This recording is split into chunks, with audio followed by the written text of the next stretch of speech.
Hey, it's Bradford. We're back to another WoW TCG deck tech. This is going to be another raid deck tech. Today we're doing Interrupt Control Mage. This is a blue or alliance version.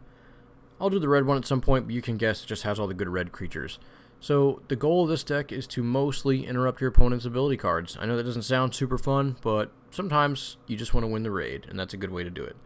And it also changes the dynamic for what the raid player has to do, the boss player. They have to think like, okay, every time I play a card, it's going to get interrupted. So they have to start trying to figure out how to play two cards in the same turn to bait out the interrupt, or if there's discard, or if you can shut off your opponent's hand. Or there's a lot of things that uniquely help them play against interrupts, and it just changes the dynamic a little bit. It can be fun. It's just one way to play the game. So our deck is about 19 interrupts. There's some in here that are really reliable, and some of them are a little more unique as a one-of. We've got some control cards as well. This helps us control allies, because we probably have allies in our team that are going to be doing all the damage, and maybe someone else doing all the healing. So it's our job to help control the board and make sure that we get to stay in the driver's seat. We have a couple threats of our own, a little bit of utility stuff, and some resources to draw. There's about 13 resources, so should be able to hit one every 4 cards or so. Alright, interrupts. We've got 4 Fizzles. Interrupt target ability with cost 3 or less. Very reliable. This one's great. Single Reverse Polarity, interrupt target instant ability. So this is our one of, and sometimes it hits, sometimes it's just a weird one, so you don't play it, you resource it. 4 Counterspells, interrupt target ability card. Technically better than Fizzle because it hits anything, but a lot of the times you can only have 1 mana left open, or you can plant your mana in such a way that you can either Fizzle and do something else, or just Counterspell instead. So that's why the deck's fun to play. There's a lot of play to it. Spell Ricochet, here's another weird one. 2 mana instant, you may change the target of an ability card with a single target. So this doesn't actually interrupt anything, it just redirects the target, which can be devastating for your opponent if he's playing like a deal 5 to 1 character and you just redirect that to something else. Or if your opponent's playing like a mind control style ongoing effect, and you can just mind control and then set their mind control to just control an ally they already control. So it's kind of fun to go through and do those kind of things, those plays. It's a one of though, because there's a lot of abilities that's just like, oh, okay, wipe the board. You can't really ricochet that, so card's not always at its best. Over here, Nether Fracture, we've got a simply have a 4 of. It's a 3 cost, interrupt target ability, ally, or equipment. It's quite universal. Most raids play only abilities, right? But sometimes they play an equipment, or maybe there's a weird ally they play. And there's even some raids like the self-run ones. Those aren't mostly abilities. They've got a mix of allies in there, and this deck's really not meant for those self-run ones. But if you do want to play them, Nether Fracture is one of the ways that you'll be able to interrupt those allies. 3 Nether Fissures. Nether Fissure can't be interrupted. It just says interrupt target card. So this can hit like Master Heroes, even though I don't think Grey Deck's going to play Master Hero. That's just something to know about Nether Fissure. Also beats all the counters. Like, if you know your opponent's got some counters, he's got a couple mana open, you could just not feel like dealing with that and just Nether Fissure. 2 Mystic Denials. Interrupt target card, and then Mystic Denial sits in play, and then when your opponent plays a card, you sack Mystic Denial, and it interrupts that card too. So it's like an automatic 2-for-1 counterspell. It also hits anything. It just says interrupt target card.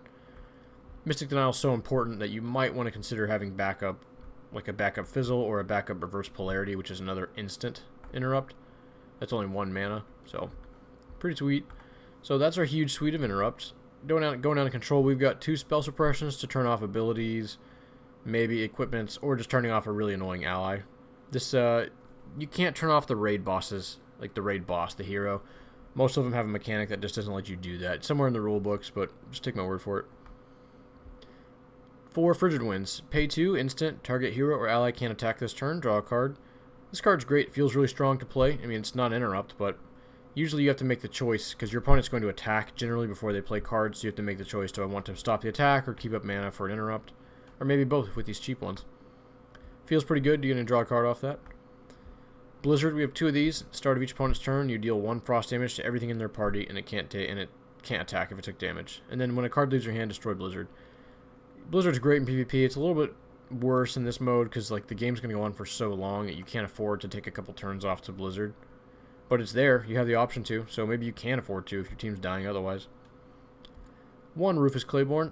He's an instant 2-2. When he comes into play, he gives target hero or ally an aberration and they become a Worgen. Aberration means ignore non-combat damage, so if your opponent, say, meteors someone for 15, you can just Rufus into play and then have him aberration all that damage away from someone. It's almost like a counterspell, except it has a 2-2 creature staple to it, and it only counters spells that deal non-combat damage, so it's very specific. Water Elemental. This is the reason we're Frost. 3-drop, 3/4. It's a pet. It has tap, deal 1 frost damage to each opposing hero and ally, and then a character dealt damage this way can't attack. So it basically has tap blizzard your opponent and all his creatures too. Although it takes a turn for it to turn on. Like, you can't tap when he first comes into play, so you really need to figure out a way to protect him. But if you do, you've got a recurring blizzard that's really hard to take down with 4 health, and you're an interrupt deck. So that's the combo with this deck. If this thing's in play, keep mana up and interrupt anything relevant on this guy. Otherwise, let it through and just tap it down anyways. This guy kind of ruins games, but that's what we do, right? We are the raiding players. We're supposed to figure out a way to battle through it. So Water Elemental is one way to do it. Whiteout. This is a 1-of in this deck. It's a 6-cost ability. When it comes into play, your hero deals 3 frost damage to each opposing hero and ally. So it's like a sweeper already. And then opposing heroes and allies can't attack unless their controller pays 1 per attacker. So this works really well against tokens, because usually there's like 10 or more tokens, so there's no way your raid opponent's gonna have the mana available to pay for all those tokens. It's also a board sweeper, so I mean, sometimes you just kill their stuff and then it sits in play and does annoying things to your opponent down the line. I guess that's it for control. Going down to utility and threats. Lady Bancroft. Why is she in this deck? Because she almost always lives, and as a mage, it's nice to be able to just toss something down. It's nice to have a proactive play, to be able to do something other than just kind of hold open counters and be like, well, okay, go. So with Lady Bancroft, you just get to keep punching for 2. Eventually she'll die to a protector or an ally, but that's about it, because she just gets to keep going through and punching for 2.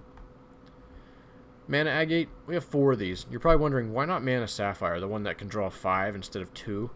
Honestly, in a raid, you just don't have time. You don't have time to pay 3 and then pay 5. You need, like, this card's pay 2 and then later pay 1, and you can usually fit that in between your counters. It's really important to keep your counters up in this deck. If you take a turn off to Mana Sapphire, that's the turn the boss will wipe the board, and then you're just like, oh, whoops, not really doing my job. Next up, Ice Barrier. 3 cost, comes into play with 3 counters on it. Ongoing, if your hero will be dealt damage, remove an ice counter instead. And then if there are no counters, just sacrifice it. But as long as it's in play and you have at least 1 ice counter on it, at the start of your turn, you shoot the opposing hero for 5 frost damage. That's really significant. So this thing's going to save you at least 3 sources of damage, and it may be huge damage. Like, your team can, if they get meteored for 15, you can put all 15 on you, and all it will do is take away 1 counter. So, really crazy ability here. The fact that it gets to sit and play and shoot for 5 damage every turn is also really powerful.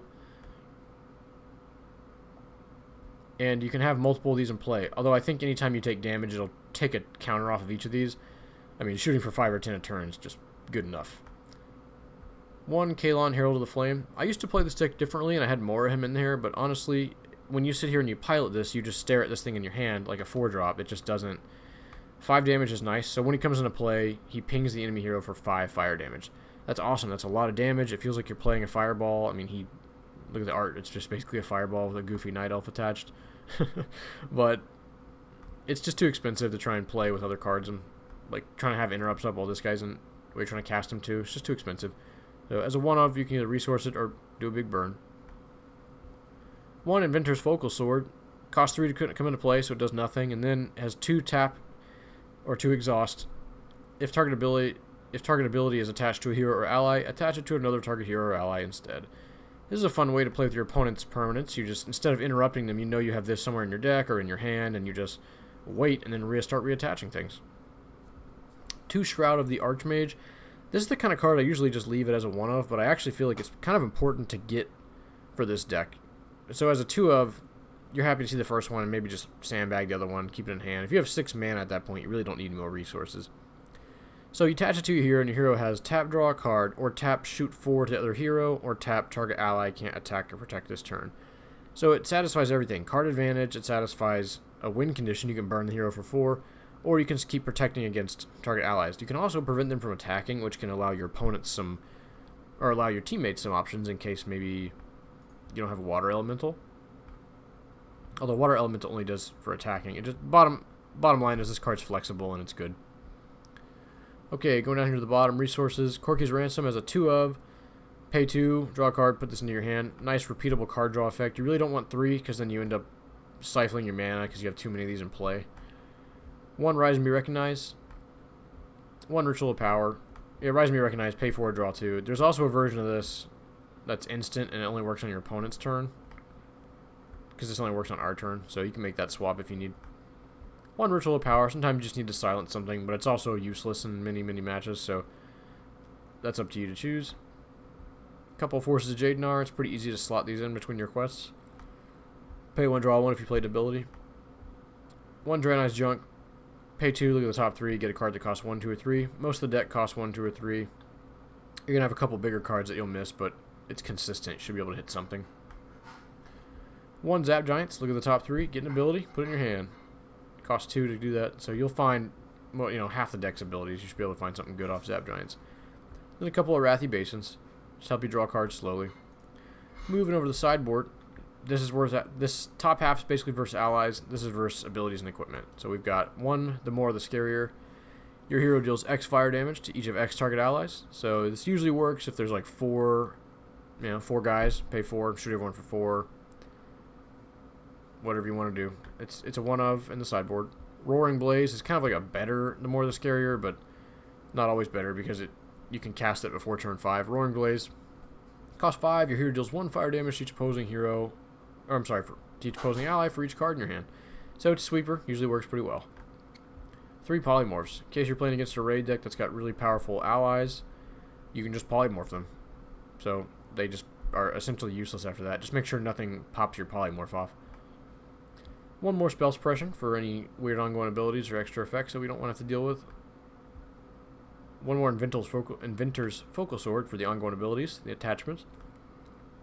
And 3 Metalmorphs. So you attach, this isn't ongoing. Attached equipment loses and can't have powers and can't be exhausted.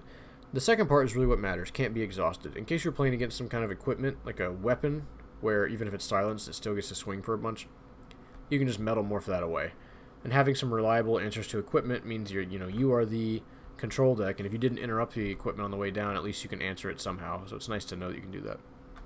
Oh, and our hero flip. We have Loraala the Frigid. She's a Frost Mage. She has pay 2, flipper, and she deals 3 frost damage to target hero or ally, and they can't attack this turn. So basically a 2 mana hero flip for a Frostbolt. Anyways, it's a fun deck. Hope you give it a try sometime.